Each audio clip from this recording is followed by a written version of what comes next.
Imagine por um momento que os elefantes, esses gigantes terrestres que admiramos, fossem completamente varridos da Terra. Seria uma perda devastadora para a diversidade ecológica e cultural do nosso planeta, não é mesmo? No entanto, essa tragédia já se desenhou na história da humanidade, mas não com os elefantes que conhecemos hoje, e sim com seus primos pré-históricos, os majestosos mamutes. Você já parou para pensar por que esses gigantes desapareceram? Ou até mesmo como seria o mundo se eles ainda estivessem conosco hoje? Vou te mostrar tudo o que você precisa saber sobre os mamutes.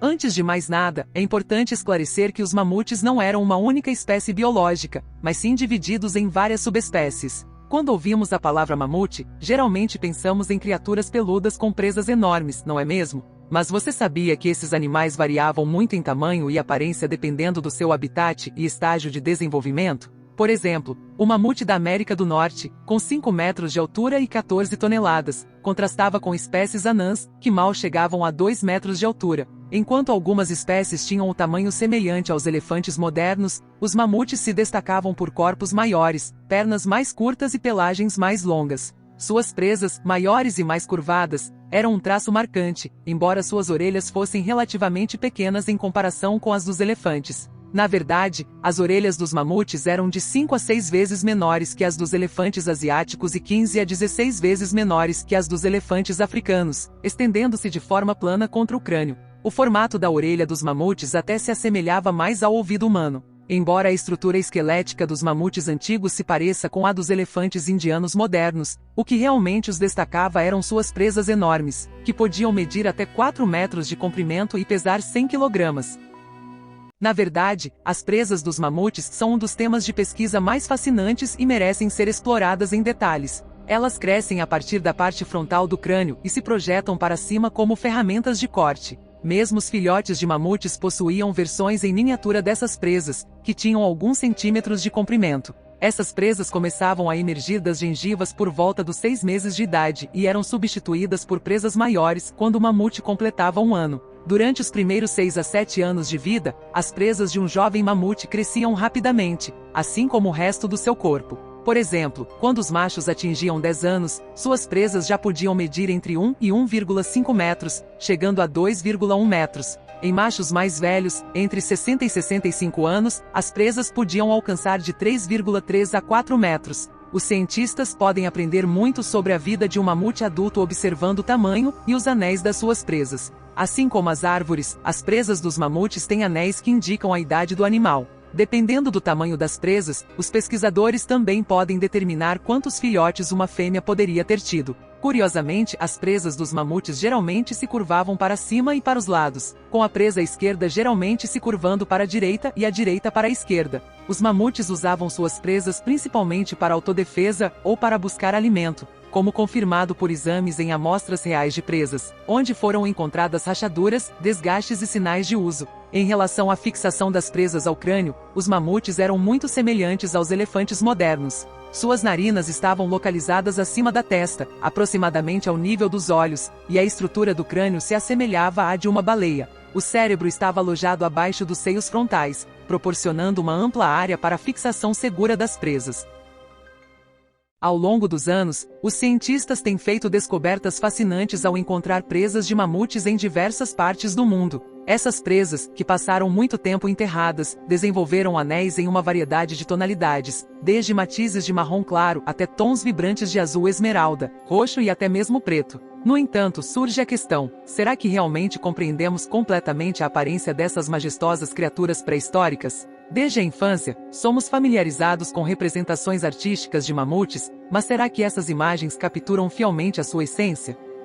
Determinar a aparência precisa de animais extintos é uma tarefa intrinsecamente complexa. Geralmente, apenas os ossos fossilizados são preservados ao longo do tempo, deixando lacunas significativas em nossa compreensão. Embora os ossos proporcionem valiosas pistas sobre o tamanho, proporções e até mesmo o comportamento dos mamutes, informações sobre detalhes como a cor da pele, comprimento da pelagem e características externas como orelhas e narizes são mais difíceis de obter. No entanto, os mamutes, em sua sabedoria ancestral, deixaram algumas dicas adicionais para nós. Fragmentos de pele e corpos mumificados foram descobertos em locais como permafrost, poços de alcatrão e até mesmo em cavernas, oferecendo vislumbres preciosos de sua verdadeira aparência.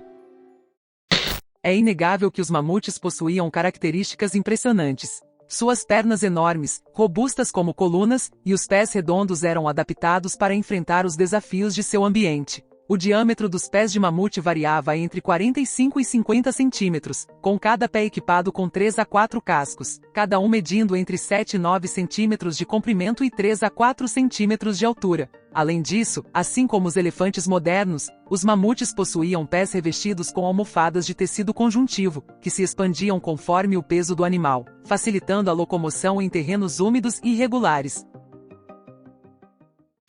E quanto à sua pelagem? Os cientistas foram agraciados com a descoberta de amostras excepcionalmente bem preservadas, proporcionando uma visão íntima da pelagem dos mamutes. Em muitas espécies, a pelagem era uma mistura de tons de marrom claro e marrom amarelado, formando uma exuberante camada que se estendia até o chão, como uma saia majestosa. Uma característica marcante era a franja de pelos duros que adornava a cabeça do animal, estendendo-se até os olhos e protegendo-os do vento e das intempéries. No entanto, o aspecto mais notável da pelagem dos mamutes era sua densidade e complexidade. Composta por 3 camadas distintas, a pelagem fornecia isolamento térmico vital em ambientes frios e desafiadores. A camada externa, mais resistente, oferecia proteção contra os elementos, enquanto as camadas internas proporcionavam isolamento adicional. Então, que tipo de ligação os elefantes modernos têm com os mamutes? Os elefantes são descendentes desses gigantes ou apenas parentes distantes? Os elefantes são chamados de primos em latim, que também é o nome de uma espécie de mamute. Na verdade, essa palavra significa literalmente primeiro elefante. Existem hipóteses de que os mamutes evoluíram para elefantes modernos devido a fatores como a adaptação ao clima quente. Algumas pessoas estão certas de que os mamutes são os ancestrais dos elefantes modernos, mas a verdade é muito mais complexa. O parente vivo mais próximo do mamute é o elefante asiático. Essas duas espécies compartilham um ancestral comum que viveu há pelo menos 5,5 milhões de anos. Esse ancestral é uma espécie pouco conhecida e a mais antiga da família dos elefantes, chamada Primelephas gomphotherium. Acredita-se que essa espécie foi o primeiro elefante a viver na África. No entanto, não podemos afirmar com tanta certeza que os mamutes foram os ancestrais dos elefantes africanos. Do ponto de vista evolutivo, o mamute lanoso foi uma das espécies animais mais bem-sucedidas do Pleistoceno, que surgiu no leste da Ásia há cerca de 800 mil anos. Essa espécie se espalhou por uma vasta área, e seus restos foram encontrados desde a Espanha até Chukotka, no Alasca, e no sul do Canadá. A disseminação desses animais em habitats do norte levou à preservação de seus corpos em condições de permafrost, o que permitiu aos cientistas aprenderem muito sobre suas características físicas e até mesmo seus estilos de vida. A longevidade dos mamutes, que em média viviam cerca de 60 anos, revela muitos detalhes sobre suas vidas. Mas como esses seres, que tinham uma longevidade relativamente longa, passavam seu tempo? Ou como eles se reproduziam? Podemos começar falando sobre sua alimentação. Os principais alimentos dos mamutes eram plantas herbáceas, cascas de árvores, arbustos pequenos e musgos. Surpreendentemente, os mamutes precisavam consumir cerca de 250 quilos de plantas por dia para sobreviver. Isso significava que passavam cerca de 18 horas por dia procurando comida e se movimentando constantemente em busca de novos pastos. Sua dieta consistia principalmente de alimentos grosseiros, refletida na estrutura de seus dentes. Apesar de seu tamanho imenso, os mamutes tinham apenas alguns molares, usados para moer plantas. Além disso, havia um dente muito grande em cada lado da mandíbula superior e inferior. O dente do mamute possuía uma estrutura única, composta por placas de esmalte separadas, permitindo-lhes lidar com as plantas mais duras.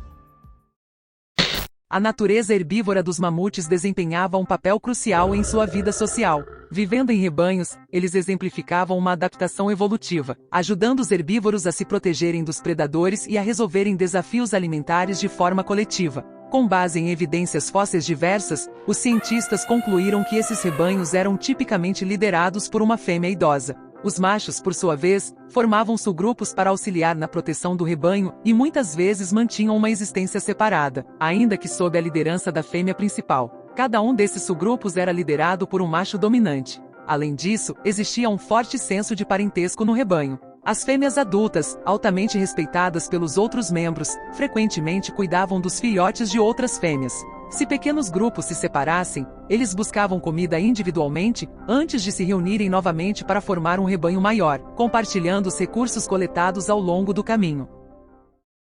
Diferentemente de muitos outros mamíferos, os filhotes de mamute levavam um tempo considerável para alcançar independência total. Sua maturidade sexual era atingida aos 10 anos, após passarem por mudanças significativas em suas vidas e comportamentos, especialmente no que diz respeito à reprodução. Um grupo internacional de cientistas recentemente estudou os dentes de um mamute macho que viveu aproximadamente 35 mil anos atrás, descobrindo evidências de aumentos sazonais nos níveis de testosterona. Essa descoberta ecoa padrões semelhantes encontrados na vida dos elefantes modernos. Os elefantes machos jovens, em seu período de acasalamento, tornam-se notavelmente perigosos devido ao aumento nos níveis de testosterona. Durante esse período, eles emitem sons de baixa frequência audíveis a longas distâncias, atraindo algumas fêmeas, enquanto outros machos e algumas fêmeas tendem a evitá-los, dada a sua natureza mais agressiva. Essa característica também foi observada nos mamutes, o que pode ter influenciado suas interações com outras espécies na região. Um estudo comparativo entre os níveis de testosterona em mamutes machos e elefantes africanos modernos revelou aumentos relevantes ao longo da vida adulta de ambos, com diferenças na intensidade dos picos hormonais. Enquanto os mamutes apresentavam um aumento de testosterona cerca de 20 vezes maior durante os picos súbitos em comparação aos elefantes, os pesquisadores sugerem que essa disparidade pode ser atribuída à degradação da testosterona nos dentes dos mamutes ao longo do tempo. No entanto, um teste em uma mamute fêmea não mostrou tal aumento. Observa-se que os elefantes machos africanos tendem a permanecer com os jovens do rebanho e reduzem seus comportamentos agressivos. Especula-se que os mamutes também pudessem seguir esse padrão. Quanto à extinção dos mamutes, os cientistas ainda não chegaram a um consenso devido à complexidade do processo. O que levou à extinção dos mamutes? Não houve uma era glacial ou qualquer cataclismo global que possa explicar completamente o desaparecimento de uma espécie nesse período. A extinção dos mamutes estava intrinsecamente ligada a uma miríade de fatores e ocorreu em várias etapas. Naquela época, os humanos já haviam desenvolvido suas habilidades de caça e se espalhado por vastas extensões do globo, exercendo uma pressão considerável sobre outras espécies. Paralelamente, mudanças climáticas significativas ocorreram em um ritmo relativamente acelerado. Os mamutes, adaptados ao seu ambiente específico, não tiveram tempo suficiente para se ajustar a essas mudanças. Quando esses dois fatores cruciais se combinaram, resultou primeiro na diminuição da população e eventualmente na extinção total. O reinado desses gigantes sobre a Terra havia chegado ao fim há muito tempo. Então, se porventura as circunstâncias tivessem sido diferentes e essas majestosas criaturas tivessem sobrevivido até os dias atuais, como seria o mundo natural e como seria a interação com a humanidade? Deixamos essa provocação para vocês responderem nos comentários. Clique no vídeo que aparece na sua tela para assistir outro conteúdo como esse. Até a próxima!